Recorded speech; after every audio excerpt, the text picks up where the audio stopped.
Hi guys, it's Leah with Howard Hanna, and I wanted to tell you a little story about an incident that happened last weekend because I think it perfectly illustrates some of the benefits of living in a small town.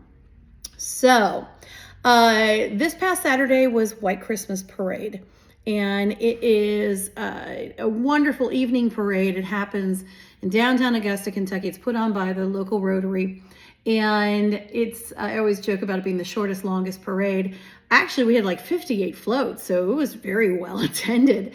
And so, each year, Howard Hanna, the crew, we come up with these great ideas of what we should do. And then we all run out of time to actually execute them.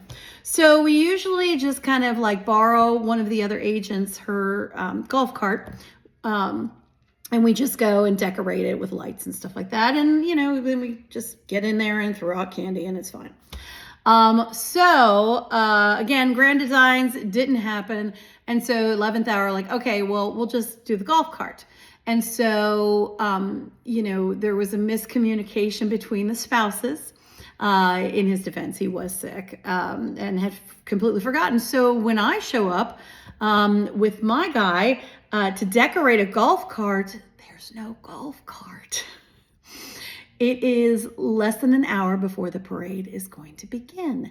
And so I am frantically thinking, what are we going to do? What are we going to do? What are we going to do? And then I'm like, okay, Leah, a town of 1,100, people with golf carts. So I start making phone calls. And I start with Teresa. I'm like, Teresa, can we borrow your golf cart? And she's like, oh, you could, but it's not charged. But hey, check with Margie. I think she's storing her sister's. I'm like, okay, Margie, can we borrow the golf cart? And she's like, well, you have to call Julie. She's down at the beehive. Now, Margie was in the parade in the back of a military vehicle because she's a vet. And she's like, call Julie. So I called Julie next. And I'm like, can we borrow your golf cart? And she's like, oh, yeah, sure. So I zip up to 4th Street, go in, I grab the golf cart.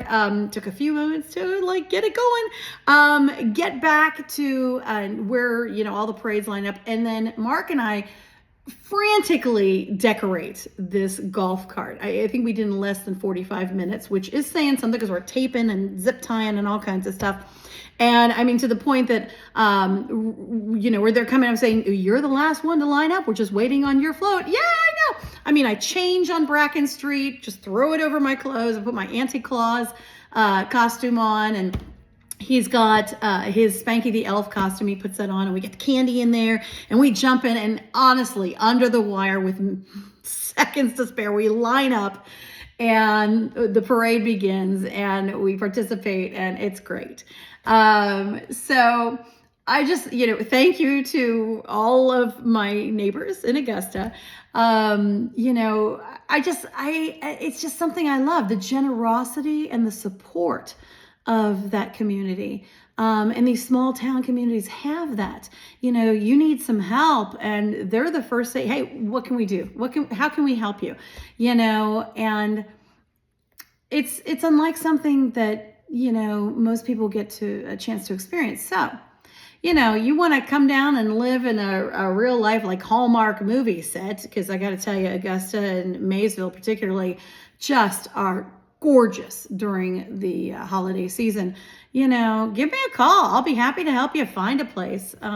It's definitely worth a visit. So you guys have a great holiday. Just had to tell you that story. One of the many reasons I love this area called home.